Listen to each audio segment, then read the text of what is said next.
देखते हैं आगे क्या है। ओके, सो प्रीपेड एक्सपेंस को हमने पढ़ा। देखिए, प्रीपेड एक्सपेंस में हम सर्विसेज हायर करते हैं और उन सर्विसेज के एवज हम जो पैसे देते हैं वो हम एडवांस में पे कर देते हैं। लेकिन समटाइम्स हम रिसीविंग एंड पे होते हैं, सर्विसेज हमने प्रोवाइड करनी होती हैं और हम भी एडवांस में पेमेंट ले सकते हैं। जैसे फॉर एग्जांपल, अगर मेरी कोई बिल्डिंग है तो मैं आपको रेंट पे दे सकता हूँ, तो बजाय इसके कि मैं एडवांस में एक्सपेंस पे करूँ, आप मुझे एडवांस में रेवेन्यू पे करेंगे। आप देखें कि जितनी भी एयरलाइंस हैं वो एडवांस में पैसे लेती हैं फ्लाई करने के लिए। अगर आपने एयरलाइन की टिकट लेनी है तो आपको एडवांस में पेमेंट करनी पड़ती है। तो एयरलाइन वाले जो हैं उनके लिए वो एडवांस रेवेन्यू है। इसी तरह जो यूनिवर्सिटी वाले हैं वो सेमेस्टर शुरू होने से पहले आपसे ट्यूशन फी लेते हैं, तो उनके लिए वो एडवांस रेवेन्यू है। ठीक है, उस रेवेन्यू को बोलते हैं अनअर्न्ड रेवेन्यू। ऐसा रेवेन्यू जो सर्विसेज प्रोवाइड करने से पहले लिया जाता है। ठीक है,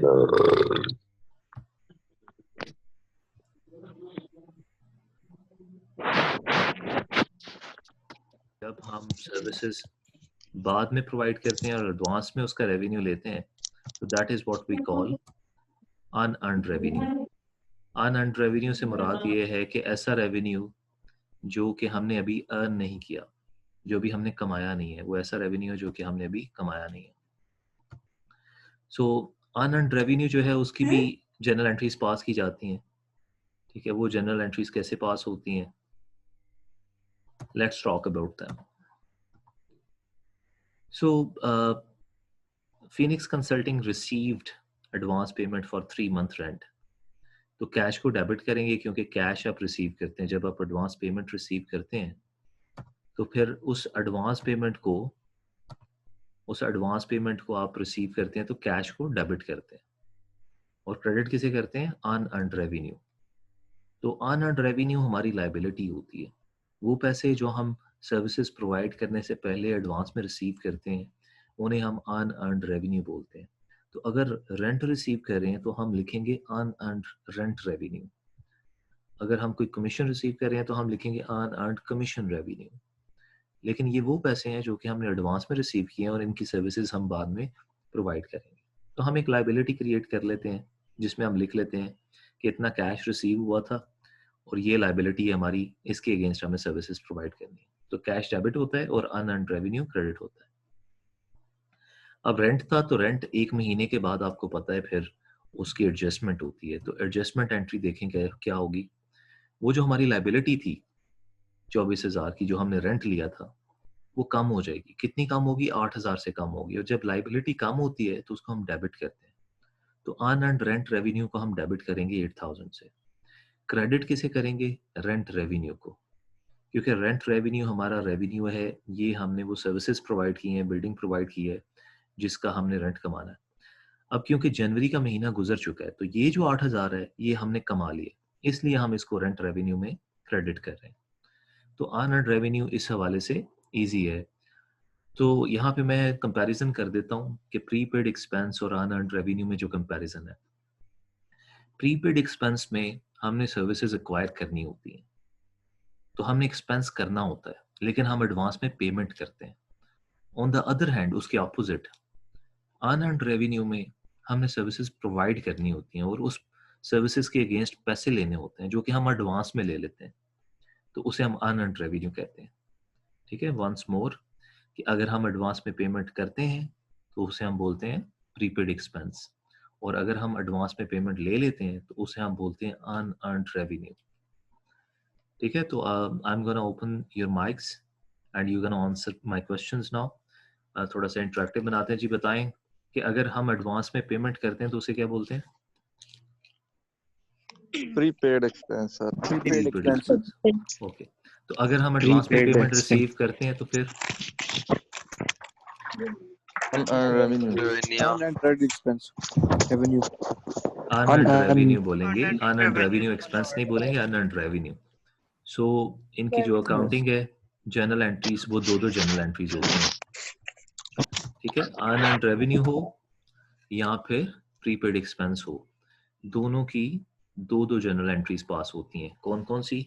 नंबर 1 पेमेंट की, पेमेंट की एंट्री पास होती है, नंबर 2 एडजस्टमेंट की एंट्री पास होती है। पेमेंट की एंट्री से मुराद ये है कि जब प्रीपेड एक्सपेंस की बात करेंगे तो हम जो एडवांस पेमेंट करते हैं उसमें कैश को क्रेडिट करेंगे और प्रीपेड एक्सपेंस को डेबिट करेंगे, और फिर जब एडजस्टमेंट होगी उसमें एक्सपेंस को डेबिट करेंगे और प्रीपेड एक्सपेंस को क्रेडिट करेंगे।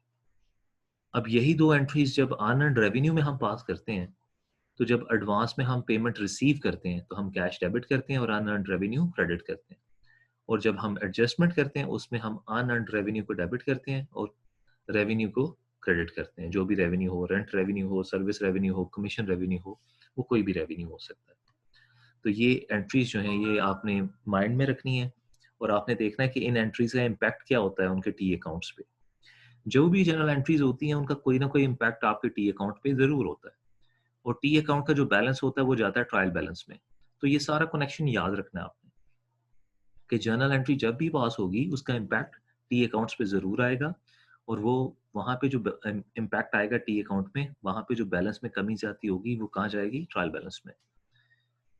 तो दो तरह की हमने एडजस्टमेंट एंट्रीज अभी पढ़ी हैं। अब बाकी जो दो एडजस्टमेंट एंट्रीज हैं वो इससे इजी हैं, वो हम अभी यहाँ पे देख लेते हैं जी, कौन सी होती हैं और कैसे होती हैं। राइट, सो एक को हम बोलते हैं अक्रूड रेवेन्यू और एक को हम बोलते हैं अक्रूड एक्सपेंसेस। तो पहले जो हमने पढ़ी प्रीपेड एक्सपेंस, एक हमने पढ़ी प्रीपेड एक्सपेंस, एक हमने पढ़ी अनअर्न्ड रेवेन्यू, उनको हम बोलते हैं डेफरल्स। स्टूडेंट्स, मैंने पहले भी कहा था अपने पास नोटबुक बॉल पॉइंट रखा करें जब भी मैं पढ़ा रहा होता हूँ, क्योंकि ये नोट्स आप बनाएंगे तो आपको याद रहेंगी चीज़ें, अदरवाइज सब कुछ मिक्सअप हो जाएगा। तो ये याद रखें कि जब भी लेक्चर डिलीवर हो रहा होता है तो आपके पास बॉल पॉइंट, नोटबुक और कैलकुलेटर, ये तीन चीज़ें होनी चाहिए। सो प्रीपेड एक्सपेंसेस और अनअर्न्ड रेवेन्यू, इनको हमने बोला कि ये डेफरल्स हैं। अब हम पढ़ रहे हैं अक्रूवल्स। तो अक्रूवल्स दो तरह के होते हैं, अक्रूड रेवेन्यू और अक्रूड एक्सपेंसेस। तो इनकी अंडरस्टैंडिंग बहुत ईजी है। देखें, एडवांस पेमेंट में दो चीज़ें आती हैं। जब हम एडवांस पेमेंट करते हैं तो प्रीपेड एक्सपेंस बोलते हैं, और जब एडवांस पेमेंट रिसीव करते हैं तो अनअर्न्ड रेवेन्यू बोलते हैं। लेकिन दूसरी सिचुएशन ये है कि हम पेमेंट डिले कर दें। एडवांस में करना तो दूर, हम टाइम पे पेमेंट नहीं करते, हम उनको डिले कर देते हैं। जैसे एक्सपेंस हुआ, लेकिन एक्सपेंस की जो पेमेंट थी ना हमने एडवांस में की और ना तब की जब एक्सपेंस हुआ, बल्कि हमने उसको डिले कर दिया कि हम अगले महीने या उससे अगले महीने कभी पे करेंगे। ठीक है, तो वो हमारे पेएबल क्रिएट हो जाएंगे ना, हमारी लाइबिलिटी बन जाएगी। इसी तरह हमने किसी को सर्विसेज प्रोवाइड की, उसने एडवांस में भी पेमेंट नहीं की और जब हमने सर्विसेज प्रोवाइड की तब भी पेमेंट नहीं की, तो उसने कहा कि मैं आपको बाद में पेमेंट करूंगा, तो वो पेमेंट डिले हो जाएगी, हम रिसीव नहीं कर पाएंगे, तो उसको हम अकाउंट रिसीवेबल्स में लिख लेंगे। ठीक है, तो बस ये दो चीजें हैं जो कि अक्रूड या अक्रूवल्स कहलाती हैं। अक्रूड रेवेन्यू से मुराद ये है वो रेवेन्यू जो रिसीव नहीं हुआ, फ्यूचर में रिसीव होगा, जिसको हम अकाउंट रिसीवेबल्स में लिख लेते हैं। जैसे रेंट है, इंटरेस्ट है, या कोई और सर्विस है। मैं एग्जांपल देता हूँ आपको कि आपने किसी को बिल्डिंग किराए पे दी, अब उसके जो रेंट के पैसे हैं वो आपका रेवेन्यू है, लेकिन ना उसने आपको एडवांस में पेमेंट की, ना महीना गुजरने के बाद पेमेंट की। उसने कहा कि जी मैं अभी आपको कुछ दिन बाद पेमेंट करूंगा। अब महीना गुजर गया है, आपने अपनी फाइनेंशियल स्टेटमेंट्स बनानी है, तो उन फाइनेंशियल स्टेटमेंट्स में एडजस्टमेंट करनी है आपने। तो आप क्या करेंगे, आप अपने पास अकाउंट्स रिसीवेबल में वो अमाउंट डाल देंगे। आप लिखेंगे कि ये मेरा रेंट रेवेन्यू है, आप कहेंगे ये मेरा रेंट रेवेन्यू है, लेकिन वो अमाउंट आप कहाँ पे डाल देंगे, अपने अकाउंट रिसीवेबल में। ठीक है, अब दूसरी एग्जांपल यहाँ पे देखते हैं। ये तो मैंने आपको रेंट के बारे में बताया ना, एक और भी सिचुएशन हो सकती है। इस बंदे ने $3 लाख की सिक्योरिटीज परचेज की हैं, यानी शेयर्स परचेज किए हैं। शेयर्स भी, बॉन्ड्स भी, कुछ इस तरह की चीज जो भी सिक्योरिटीज कहलाती हैं, फाइनेंशियल सिक्योरिटीज बोलते हैं, वो परचेज की हैं $3 लाख की, और उस पे से 5% इंटरेस्ट मिलेगा, लेकिन पर एनम, यानी कि इसको साल में ये 5% इंटरेस्ट मिलेगा। लेकिन इसकी जो अकाउंटिंग है, ये जो बंदा अकाउंटिंग करता है, ये हर महीने अपना रिकॉर्ड मेंटेन करता है, तो इसने जनरल एंट्रीज हर महीने पास करनी होती है। तो इसने हर महीने के बाद 5% की एडजस्टमेंट करनी है। तो शुरू में जब इसने इन्वेस्टमेंट परचेज की तो इन्वेस्टमेंट को डेबिट किया और कैश को क्रेडिट किया, क्योंकि इन्वेस्टमेंट भी एक एसेट है। तो इन्वेस्टमेंट इसने 3 लाख की परचेज की तो 3 लाख कैश पे किया, कैश क्रेडिट हो गया और इन्वेस्टमेंट डेबिट हो गई। अब एक महीना गुजर गया जी, डेट क्या है हमारे पास, जनवरी 31st को 3 लाख पे इसको 5% जो इंटरेस्ट मिलना है वो साल का मिलना है। साल में होते हैं 12 महीने, तो 3 लाख का 5% हमने निकाला, पहले 12 पे डिवाइड किया तो हमारे पास $1,250 आते हैं। तो जनवरी 31st को ये पैसे इसको मिलने नहीं है, लेकिन इसने रिकॉर्ड करने हैं क्योंकि इस महीने का रेवेन्यू है, जनवरी का रेवेन्यू है। तो इसने ये एंट्री पास की जिसमें इसने लिखा कि ये मेरा इंटरेस्ट रेवेन्यू है। तो इंटरेस्ट रेवेन्यू जब भी आप अर्न करते हैं, रेवेन्यू को क्रेडिट करते हैं। और डेबिट इसने क्या किया, इंटरेस्ट रिसीवेबल, क्योंकि कैश नहीं रिसीव हुआ ना, कैश रिसीव होता कैश को डेबिट करता, उसकी जगह इसने इंटरेस्ट रिसीवेबल को डेबिट किया। तो अक्रूड रेवेन्यू हमारा वो रेवेन्यू होता है जो डिले हो जाता है।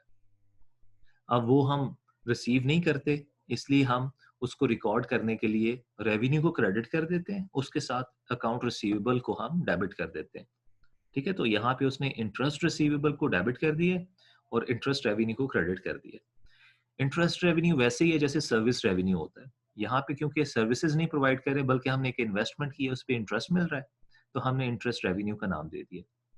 अकाउंट रिसीवेबल और इंटरेस्ट रिसीवेबल में बस इतना फर्क है कि ये पैसे क्योंकि इंटरेस्ट से आने हैं तो हम इसलिए इंटरेस्ट रिसीवेबल लिख रहे हैं। अगर हम सर्विसेज प्रोवाइड करते तो उसकी जगह अकाउंट रिसीवेबल भी लिख सकते थे। दोनों की नेचर एक है, अकाउंट्स का नाम थोड़ा डिफरेंट है, तो इससे आपने परेशान नहीं होना। तो जब भी हम सर्विसेज प्रोवाइड करेंगे तो रेवेन्यू को उसी टाइम पे रिकॉर्ड कर लेंगे जब हमने सर्विसेज प्रोवाइड की हैं। अगर कैश नहीं रिसीव होता फिर भी रिकॉर्ड करेंगे। कैसे रिकॉर्ड करेंगे, हम अपने अकाउंट रिसीवेबल को डेबिट कर देंगे और इंटरेस्ट रेवेन्यू या कोई भी रेवेन्यू जो हम अर्न कर रहे हैं उसको क्रेडिट कर देंगे। तो ये अक्रूड रेवेन्यू की ट्रीटमेंट है। उसके बाद है अक्रूड एक्सपेंस, कि जब हम एक्सपेंस करते हैं, अब देखिए अगर हम एक्सपेंस करते हैं तो दो चीजें हो सकती हैं।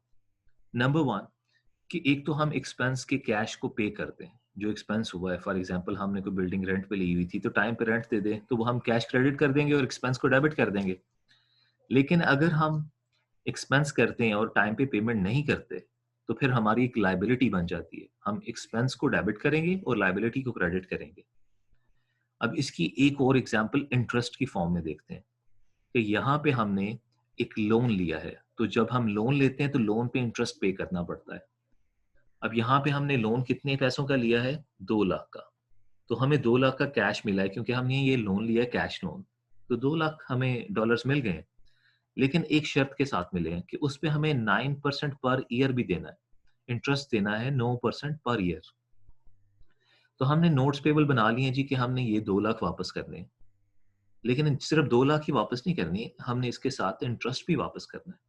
अभी जनवरी 2 को हम सिर्फ कैश पेमेंट की एंट्री पास करेंगे क्योंकि हमने 2 लाख कैश रिसीव किया, तो कैश को हमने डेबिट कर दिया और हमने लिख दिया कि हमने बैंक से ये लोन लिया, ये नोट्स पेबल की फॉर्म में, इसको हमने क्रेडिट कर दिया।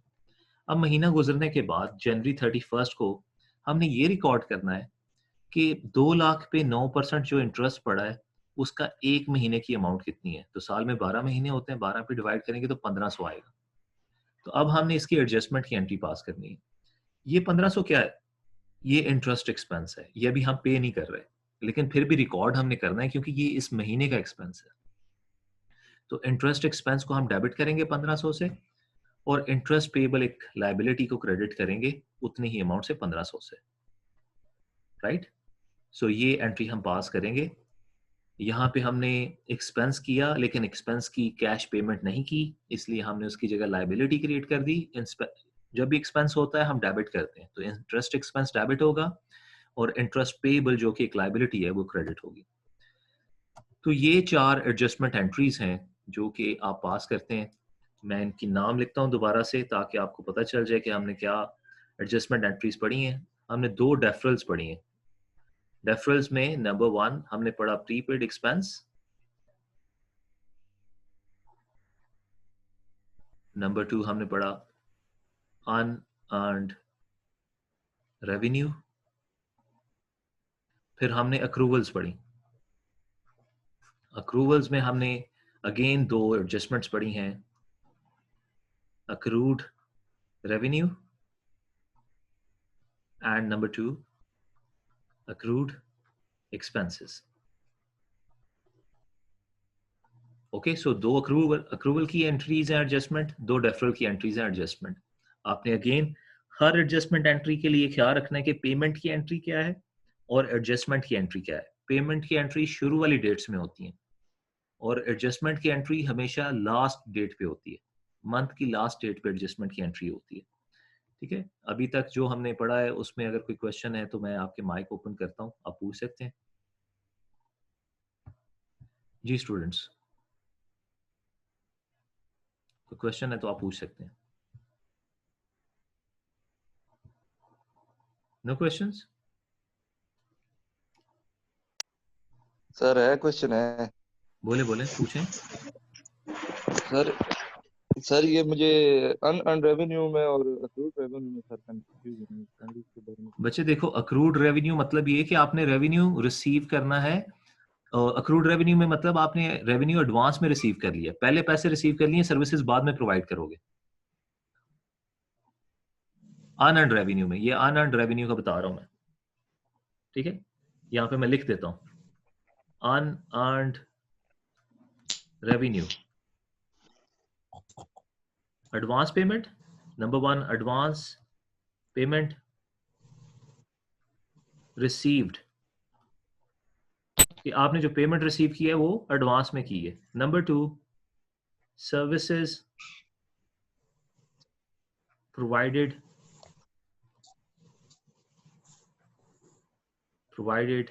लेटर। अब दूसरी तरफ आपने पूछा है अक्रूड रेवेन्यू का।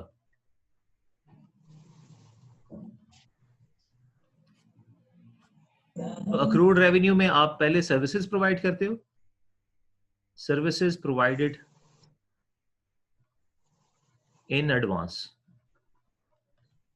Number two, payment will be received later. तो अनअर्न्ड रेवेन्यू में अक्रूड रेवेन्यू में फर्क ये है, दोनों में फर्क ये है कि अनअर्न्ड रेवेन्यू में हमें एडवांस पेमेंट मिल जाती है, सर्विसेज बाद में प्रोवाइड करते हैं। अक्रूड रेवेन्यू में हम पहले सर्विसेज प्रोवाइड करते हैं, पेमेंट हमें नहीं मिलती, पेमेंट कभी बाद में मिलेगी, उसको हम अकाउंट रिसीवेबल में लिख लेते हैं। समझ आ गई?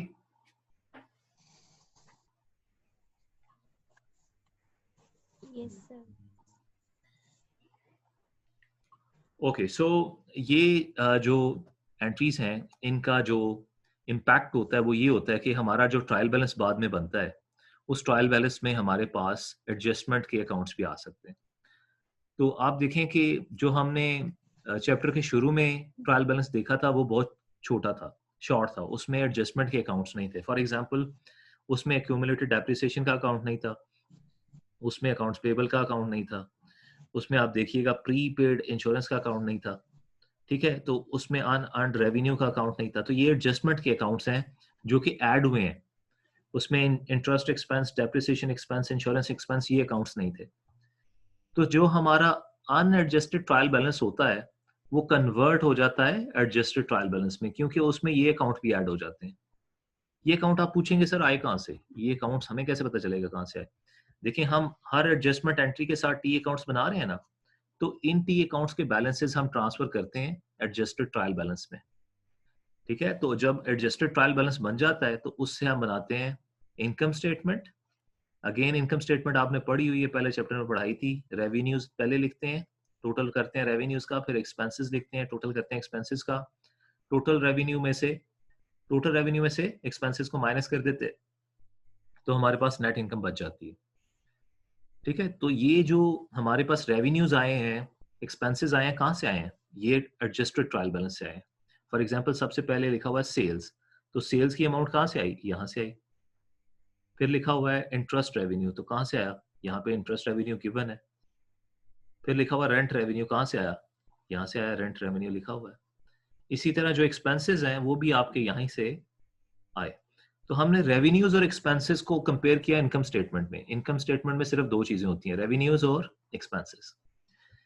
तो एडजस्टेड ट्रायल बैलेंस को ही यूज करके हमने फिर ओनर्स इक्विटी स्टेटमेंट बनाई। ये भी हमने पहले चैप्टर में बनाई थी कि साल के शुरू में कितनी इन्वेस्टमेंट थी, 40,000, उसमें नेट इनकम ऐड की। नेट इनकम आई कहाँ से? यहाँ से, इनकम स्टेटमेंट से आई। वो ऐड की, ड्राइंग्स कोई भी नहीं है, ड्राइंग्स अगर यहाँ पे होती कोई तो उनको माइनस कर देते, तो हमारे पास साल के आखिर में जो इक्विटी है वो आ जाएगी। उसके बाद बैलेंस शीट भी हम यहाँ से बना सकते हैं। यहाँ पे एसेट्स भी गिवन है हमारे पास, ये देखें ये हमारे एसेट्स हैं, इनको हमने एसेट्स में ट्रांसफर कर दिया। फिर हमारे पास लाइबिलिटीज भी गिवन है, इनको हमने लाइबिलिटीज में ट्रांसफर कर दिया। हमारे पास कैपिटल का अकाउंट भी है, इस कैपिटल के अकाउंट को इक्विटी का जो अकाउंट है, ये अमाउंट 1,83,650 पिछली इक्विटी के अकाउंट से आई, इक्विटी के स्टेटमेंट से आई, तो ये वहां से लिख ली। तो हमारे टोटल एसेट्स जो हैं वो भी total liabilities and owners equity के इक्वल हो जाएंगे। ठीक है, तो फाइनेंशियल स्टेटमेंट्स भी बन जाएंगी हमारी। ठीक है, समझ आ गई? ये फाइनेंशियल स्टेटमेंट्स वही हैं जो आपने पहले चैप्टर में बनाई हुई हैं, बस इसको एडजस्टेड ट्रायल बैलेंस के अकाउंट से बनाना है। बस आई थिंक आज के लिए काफी है, आप लोग इससे ज्यादा कुछ पढ़ाया तो वो जंबल अप हो जाएगा सब कुछ माइंड में। ठीक है, आगे बस आपको ऑल्टरनेट ट्रीटमेंट दी हुई है, आपको बताया हुआ है कि अगर आप इस तरह से नहीं रिकॉर्डिंग करना चाहते तो एक और तरीका भी है। तो अभी ये ऑल्टरनेटिव ट्रीटमेंट आपको नहीं मैं पढ़ा रहा, ये अपेंडिक्स में दी हुई है, इसको आप खुद भी स्टडी कर सकते हैं। जो मेथड अभी मैंने एक्सप्लेन किया है इसी मेथड को हम यूज करेंगे ताकि आप लोगों के लिए कंफ्यूजन ना हो। और अब करना हमने ये है कि हमने 4 क्वेश्चंस करने हैं। ठीक है, जो प्रॉब्लम सेट 3A है उसका क्वेश्चन 1 एंड 2, और प्रॉब्लम सेट 3B जो है उसका भी क्वेश्चन 1 एंड 2, ये 4 क्वेश्चन हमने असाइनमेंट के तौर पे करने हैं, और ये असाइनमेंट हमने संडे तक बनानी है। ठीक है, संडे को क्या डेट बन रही है, कोई बताएगा मुझे? बताएं जी, संडे को क्या डेट बन रही है? मुझे नहीं पता चलेगा। 29 तक आपके पास टाइम है, आपने ये 4 क्वेश्चन करने हैं, डेली बेसिस पे एक क्वेश्चन करें। सर आराम से हो जाएंगे। एक दफा असाइनमेंट को रिपीट कर दीजिएगा काइंडली, एक दफा। जी मैं दोबारा रिपीट कर देता हूँ, बल्कि मैं आपको जो क्वेश्चंस हैं वो ग्रुप में भी भेज दूंगा, आपने मुझे रिमाइंड करवाना है, मैं ग्रुप में भी क्वेश्चंस भेज दूंगा। प्रॉब्लम सेट 3A और 3B के पहले 2 क्वेश्चंस करने हैं आपने। Okay, first 2 questions of each problem set, A and B both. Got it?